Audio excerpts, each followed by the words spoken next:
Hello everyone, in this video I'll show you how to enable Assistive Easy Touch in your device Oppo A38.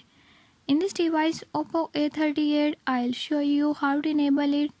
Before I start, if you are new to my channel, don't forget to subscribe and press bell icon. Watch complete video and learn how you can do it. Let's watch the video.